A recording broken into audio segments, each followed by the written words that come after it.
barème là pour justement avec ce qui s'est passé entre l'alerte incendie, un petit barème pour votre examen, là, votre CC d'aujourd'hui. Donc, pour la première partie, je la mettrai sur 5.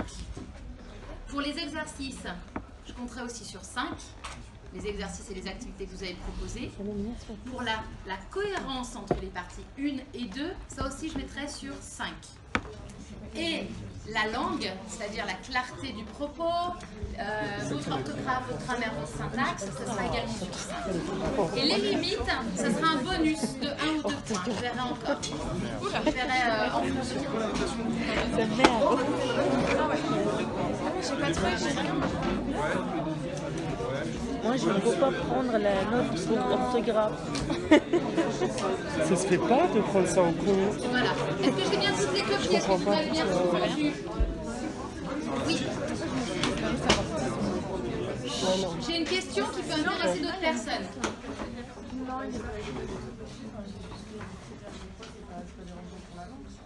Non, je vous ai dit que c'était possible. Non.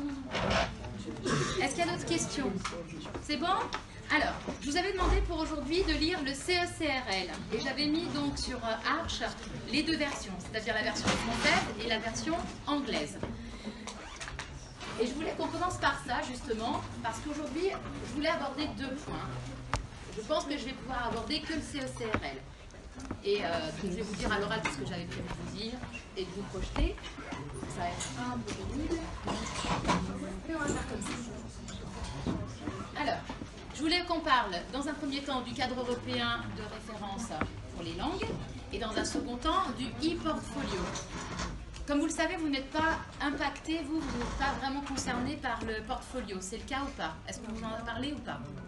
Mais vous avez quand même une activité intégratrice. Alors qu'à partir de la L1 et jusqu'à la L3, à partir de cette année, ils seront concernés par le portfolio. Donc je vous en parlerai brièvement et puis vous l'aurez sur le diaporama, je vous mettrai sur le link sur Arch. Donc c'était mes 2 points. Donc, si on commence par le CECRL, quelles ont été vos impressions concernant la lecture de ce document? Reprenez-le sous les yeux si vous voulez sur Arch.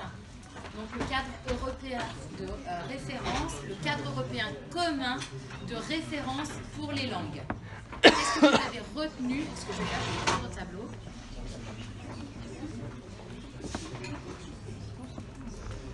Reprenez-le, lisez-le en diagonale rapidement pour vous remettre un petit peu en tête les idées exprimées.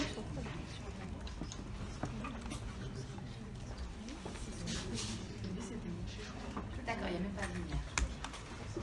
Donc le CECRL. Donc le cadre européen commun de référence pour les langues. Déjà, ça veut dire quoi ça? Si on part de ce nom-là. Oui. Il y a une uniformisation au niveau des pays membres de l'Union européenne. Le cadre européen Commun de référence pour les langues.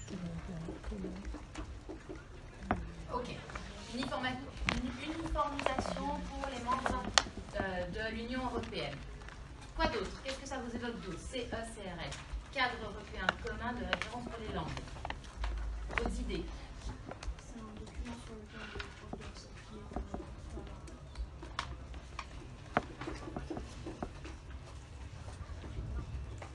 Alors, plutôt que de parler de professeurs en didactique, on va parler d'enseignants. Plutôt que de parler d'élèves, on va parler d'apprenants. Donc je vais vous noter ça. Donc, pour les enseignants. Les enseignants de quoi, plus précisément? de langue. De langue. Logique. Ah bah. Hop.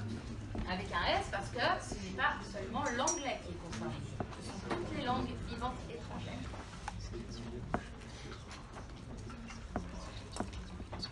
Donc, c'est un cadre.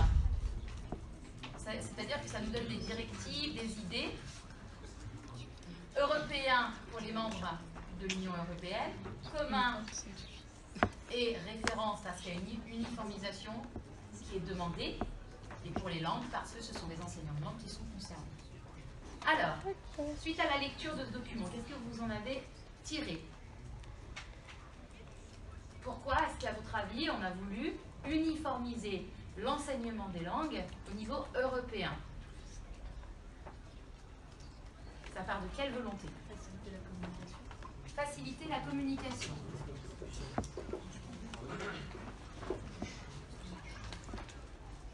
Est-ce que c'est pas aussi une volonté de donner un... Comment dire? De pouvoir juger le niveau des élèves, mais en ayant un point de comparaison, en fait. Je suis en train de penser à B1, B2. Très bien. Chacun va pas donner son propre système. Ok. Ça, vous le retrouverez clairement énoncé dans le diaporama que je vous mettrai en ligne. Effectivement, on va juger le niveau des élèves à partir de critères bien précis pour, si on met en regard avec la perspective actionnelle, estimer le niveau des élèves dans chacune des compétences langagières, c'est-à-dire production orale, production écrite, compréhension orale, compréhension écrite. Et interaction. Oui. Ça fait aussi une économie pour quand on passe d'un État à un autre, d'un pays européen à un autre, pour tout ce qui est équivalence. On n'a pas un niveau des équivalences à mettre en place. Ça évite aux instituts, aux institutions et aux organismes de refaire passer des tests de niveau de langue. Si la personne arrive en disant j'ai un niveau B1 en anglais, B2 en espagnol, on n'est pas obligé de refaire passer un examen parce qu'au niveau européen, on est capable de dire ah oui, c'est le cas. Donc, souci d'économie, donc il y a une dimension financière aussi derrière. Quoi d'autre? Il y a une dimension idéologique aussi, faciliter la mobilité entre les pays de l'Union européenne et contre les nationalistes. Oui. Enfin, les replis nationalistes plutôt. Enfin, je crois que c'est le mot qu'ils disent, repli nationaliste. Nous, on va plutôt dire ouverture. Ouais. D'accord? Une ouverture sur le monde, sur les autres cultures au niveau européen. Dans un premier temps, c'est déjà pas mal si tout le monde arrive à faire ça. Hein. Donc, idéologie politique, raison économique, harmonisation des niveaux de langue pour faciliter la communication. Et il y a aussi un terme qui n'est pas explicité tel quel, mais la volonté derrière, c'est quand même que les gens ils soient employables dans tous les pays européens et qu'il y ait une référence en fait derrière au niveau langagier. Que il y a une volonté de faire des citoyens plurilingues, si vous voulez, au niveau européen.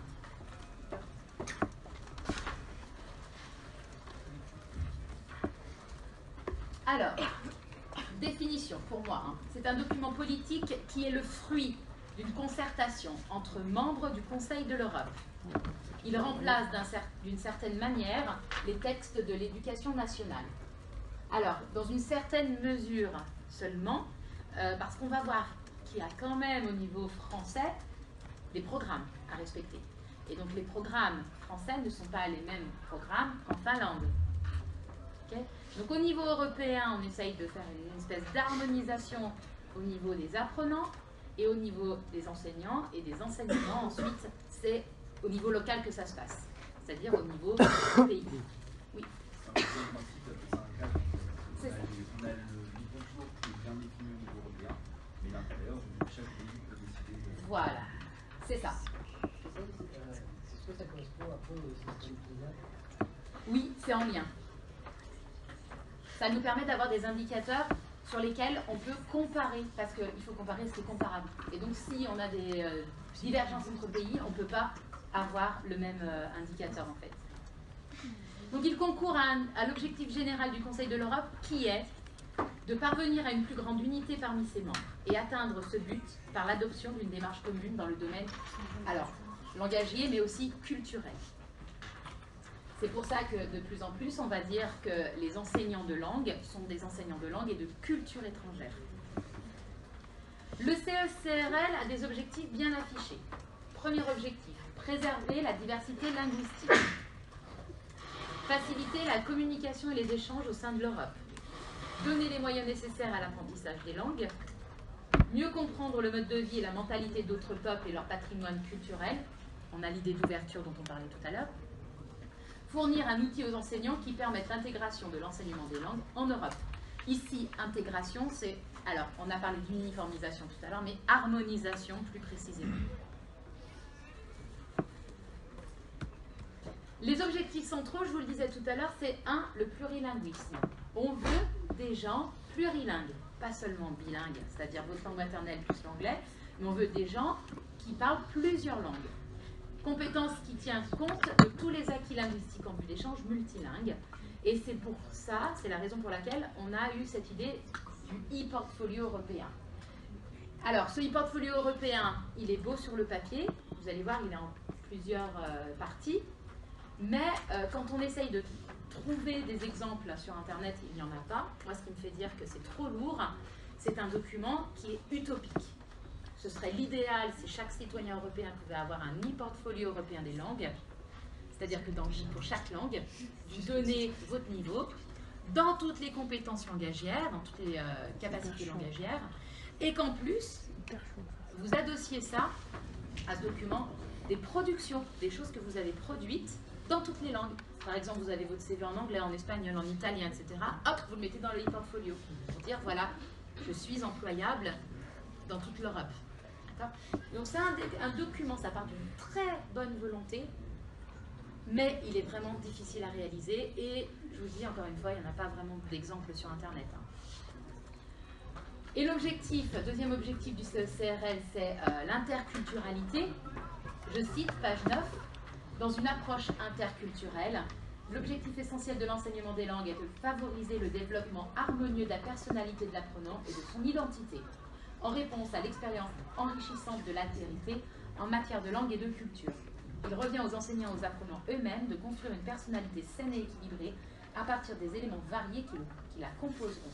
Ce qui veut dire que dans votre identité nationale, vous êtes ouvert aux autres identités culturelles et nationales, mais vous ne perdez pas de vue la vôtre. Vous intégrez les autres, ça fait... Vous les acceptez, vous êtes ouverts, et ensuite tout ça, ça fait partie de votre identité. Il ne faut pas perdre de vue les deux tableaux. C'est un peu difficile. Alors, c'est un outil. Le CECRL, on va dire que pour les enseignants, c'est un outil. Un outil pour être de meilleurs enseignants, pour harmoniser les pratiques, etc. Comme je vous l'ai dit tout à l'heure, c'est l'approche actionnelle qui est mise en évidence dans ce document. Donc, la méthode de référence, qui n'est pas une méthode, là, ici, c'est l'approche actionnelle. D'ailleurs, il y en a beaucoup qui l'ont utilisé dans le CC qu'on vient de faire. Il y a aussi une redéfinition de la compétence de communication dans ce document. Parce que c'est une communication qui a vocation à permettre aux gens d'être employables et pas seulement voyager.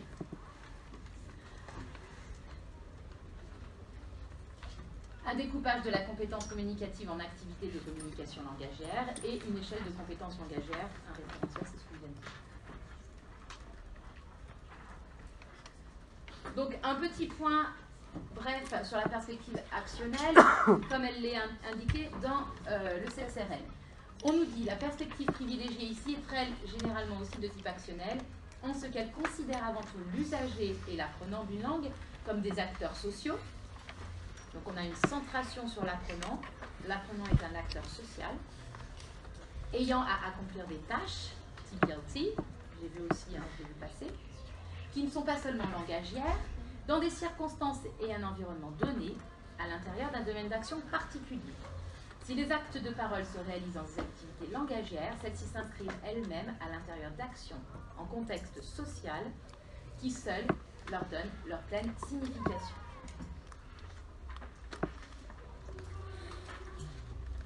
Donc vous voyez encore une fois qu'on est sur une approche actionnelle à partir de la réalisation de tâches. Donc je vous passe certaines diapos où je reviens sur tâches. Donc des tâches, des stratégies aussi à adopter. Est considéré comme stratégie tout agencement organisé, finalisé et réglé d'opérations choisies par un individu pour accomplir les tâches qui se donnent, qui se présentent à lui. Donc en fonction de la tâche qu'on va avoir à accomplir, on va utiliser une stratégie particulière. Ça, on reviendra dessus. Les stratégies adoptées détermineront le type d'activité qui sera mis en œuvre et donc la nature de l'apprentissage. La compétence de communication, on précise un petit peu dans le chapitre 5 et on donne des détails. Elle se compose de 3 compétences principales.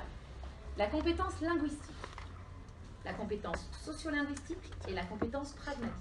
Donc ces 3 compétences font que vous êtes capable de communiquer correctement. La compétence linguistique, c'est quoi? C'est tout ce qui a trait à la grammaire, à la phonétique et au lexique. La compétence sociolinguistique, c'est tout ce qui va vous permettre d'utiliser la langue dans un contexte social approprié. Donc variation géographique et sociale, genre et registre de langue. En fonction de la personne à laquelle vous vous adressez, vous avez un registre de langue différent, et ça fait partie de la sociolinguistique. C'est l'utilisation de la langue en société.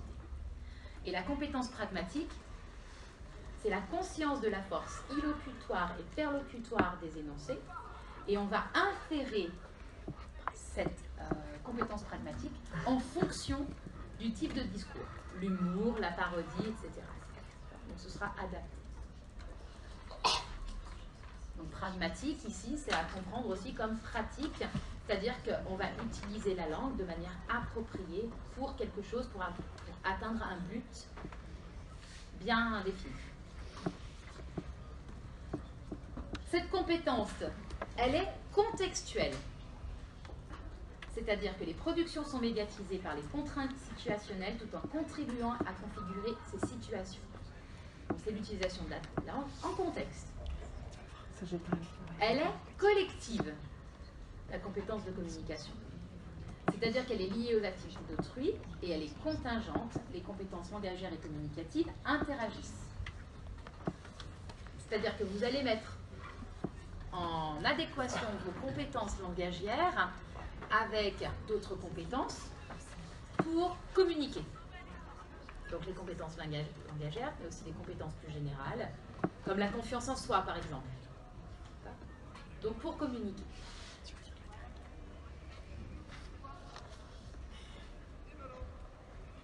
Les activités langagières qui sont énoncées dans le CECRL, ce sont exactement les mêmes que dans la perspective actionnelle, hein, c'est-à-dire vous avez des activités de réception, orale et écrite, de production, orale et écrite, y compris le non-verbal.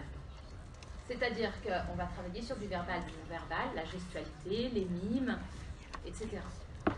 Importance du silence. Vous avez aussi l'interaction. L'interaction, c'est ce qu'on va appeler la production orale en interaction, par opposition à la production orale en continu. Donc en didactique, on appelle ça la POC et la POI. C'est votre capacité d'échanger des messages verbaux et non-verbaux, et ou non-verbaux, et vous avez plusieurs styles d'interaction. Et enfin, vous avez une nouvelle compétence qui est la médiation, ou une nouvelle activité langagière qui est la médiation. Avec cette idée de médiation, vous avez l'expression le truchement, par le truchement de, par le biais de. Okay? Donc ça peut être l'interprétariat, la traduction. Mais ça peut être aussi la médiation par l'enseignant, la médiation par les nouvelles technologies de l'information et de la communication, ou bien la médiation entre pairs, P-A-I-R-S, qui veut dire entre étudiants, entre élèves, entre apprenants. Vous verrez sur ma 6e diapo, vous allez avoir les niveaux communs de référence, donc de A1 à C2. Il faut garder à l'idée que A1, c'est le niveau introductif ou découverte. Donc c'est le niveau qu'on va avoir dans le premier degré. Et progressivement, premier degré, second degré, supérieur, on va essayer d'atteindre le niveau B2. L'objectif en France, quand on a des étudiants qui sortent de licence, c'est qu'ils aient atteint le niveau B2 dans toutes les langues vivantes étrangères qu'ils ont apprises. Et donc on va établir une progression comme ça. Donc A1 introductif, A2 c'est le niveau survie, et en général c'est le niveau 6e.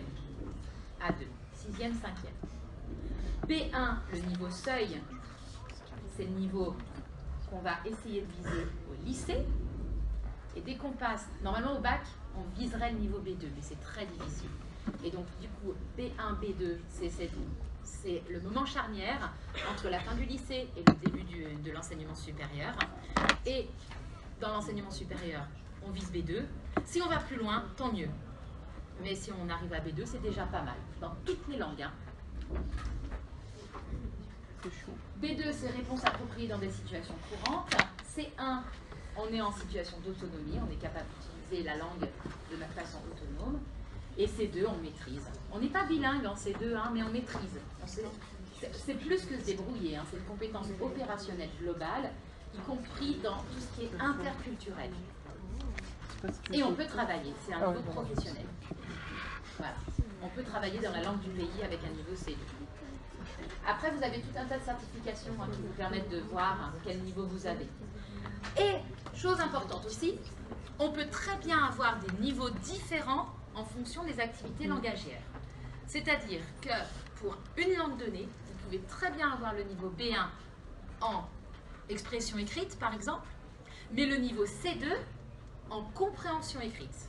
Parce que souvent, c'est ce qu'on privilégie, malheureusement en France, l'écrit. Et surtout la compréhension écrite. Je suis sûre que vous connaissez beaucoup de gens qui sont capables de lire de l'anglais, mais qui ne savent pas s'exprimer en anglais. Donc on peut avoir des niveaux différents en fonction des activités langagières.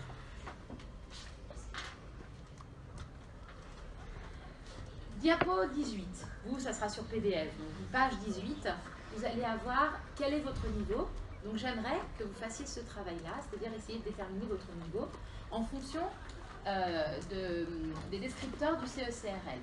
Donc, vous allez avoir un tableau avec en haut A1, A2, B1, B2, C1, C2 et à gauche toutes les activités de compréhension, les activités d'expression. Voilà, de compréhension-expression. Pour la compréhension, vous allez avoir écouter, lire.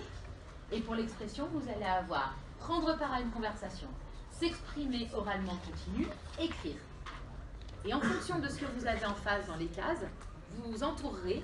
Et comme ça, ça vous donnera une idée de ce que vous avez comme niveau dans les langues que vous voulez viser. Donc en anglais, normalement, vous serez du côté C1, C2, pour toutes les activités langagières. Et pour les autres langues, à vous de voir ce que vous êtes capable de faire.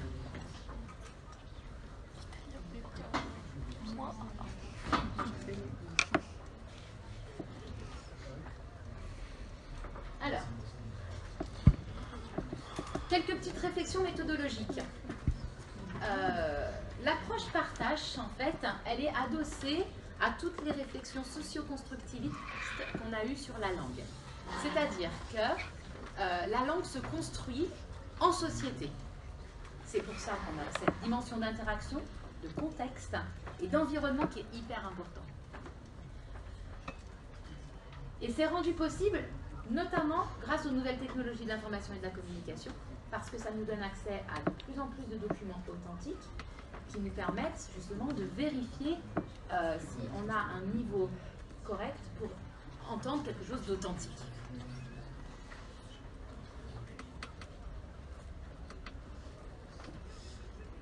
Le CECRL et la perspective actionnelle ont rendu, ont modifié le rôle de l'enseignant au sein de sa classe. Comme vous avez pu le constater, avec l'évolution de la dialectique des langues, on était parti sur des apprentissages, des enseignements très magistro-centrés pour aller vers des enseignements plutôt pédocentrés. Alors, du coup, l'enseignant, il n'est plus seulement enseignant, il est aussi tuteur, conseiller et facilitateur d'apprentissage. J'aime beaucoup cette idée de facilitateur d'apprentissage. Parce que comme l'apprenant est au centre de son apprentissage, l'enseignant il est dans sa classe, il est là en tant que guide, mais il ne doit pas être là en tant que maître à penser. Il doit rester toujours, mais c'est quand même l'apprenant qui doit travailler. Vous avez dit tuteur, facilitateur d'apprentissage et celui du milieu c'était conseiller. Ah, conseiller. Merci. Vous allez voir que dans mon document, je cite beaucoup Nicolas Guichon. C'est un didacticien qui travaille à Lyon 2 et qui sera là. On l'a invité à une journée d'études qui aura lieu donc à l'Université de Lorraine et à Nancy sur ce campus. le 20 décembre. Donc ce serait bien que vous veniez parce que ce sera intéressant. Ça tournera autour de la réalité virtuelle et tout ce qui est le jeu et la réalité virtuelle dans l'enseignement des langues. Donc vous allez voir passer des choses. Et Nicolas Guichon sera là, il parlera de ça justement. Et notamment de tout ce qui est nouvelles technologies pour l'apprentissage des langues. Donc comme je le cite pas mal, je voulais vous faire une petite annonce. Un petit peu.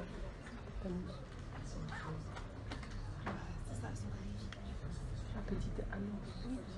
Et j'avais une dernière diapo sur le CECRL qui était en anglais. Donc je vous la lis. Hein. Donc le CECRL en anglais c'est CEFR.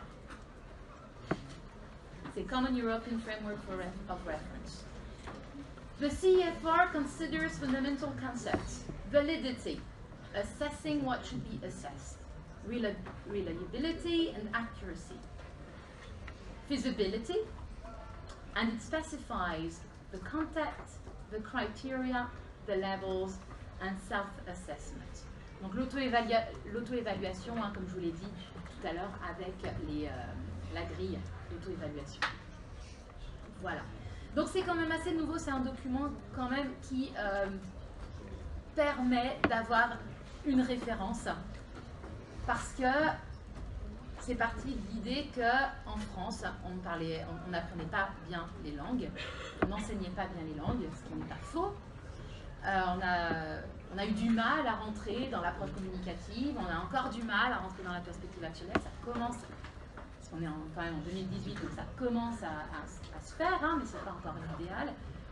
Et ça donne quand même une idée et une possibilité aux futures générations de mieux parler les langues, de mieux s'exprimer.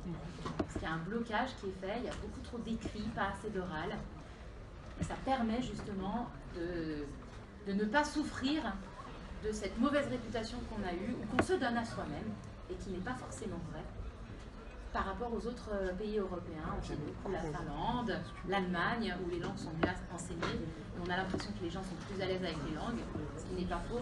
Mais donc on est capable de faire la même chose, et ce document-là nous permet justement de remettre les choses à plat. Donc ça a été une concertation entre les pays européens, comme je vous l'ai dit, et on a pris ce qu'il y avait à prendre dans chacun des pays pour en faire quelque chose de cohérent. Alors, en ce moment, le CECRL est remis en cause. Il y a un groupe de recherche qui s'est constitué pour essayer de préciser certaines choses et de modifier d'autres. Donc, certainement, quand vous allez commencer, vous, à enseigner, ce document aura été refondu entre-temps. Mais la base est là. Alors, donc, vous pouvez vous y référer.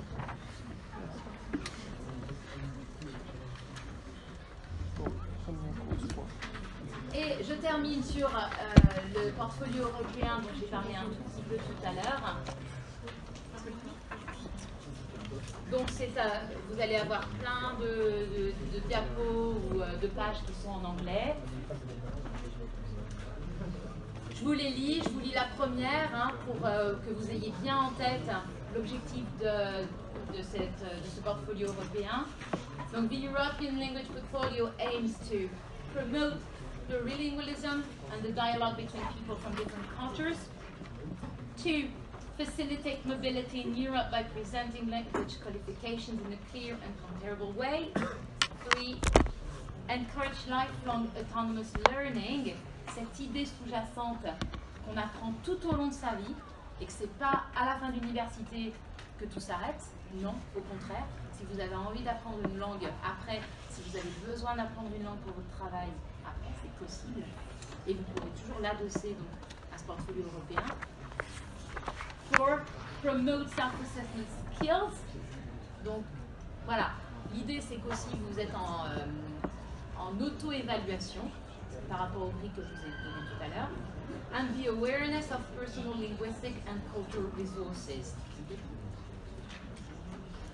Vous aurez des vidéos, ou au moins une vidéo d'un gars qui s'appelle David Little et qui est un professeur qui est reconnu au niveau européen et qui a beaucoup œuvré pour la didactique des langues et pour ce CECRL et pour le portfolio. Donc écoutez-le attentivement dans la vidéo. Ensuite, je vous donnerai les avantages de ce portfolio si vous êtes apprenant, si vous êtes enseignant, si vous êtes employeur, parce que dans le futur, on ne sait pas ce que vous allez devenir, mais si vous êtes employeur et que vous voyez quelqu'un qui se présente avec un portfolio, ben, c'est pas inintéressant, vous allez voir pourquoi. J'ai beaucoup de choses, hein. J'ai écrit beaucoup de choses. Et puis, la dernière activité que je vous aurais demandé, c'est de commencer à écrire votre portfolio. Donc ça, c'est bien, c'est souhaitable. Si vous arrivez à le faire, faites-le. Même pour vous, ça permet de reposer quelques bases, ça vous permet de voir où vous en êtes dans les langues que vous avez apprises. Voilà.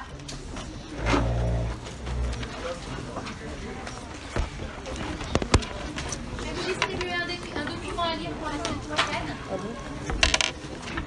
J'en ai pas pour tout le monde, donc Ça sert à rien.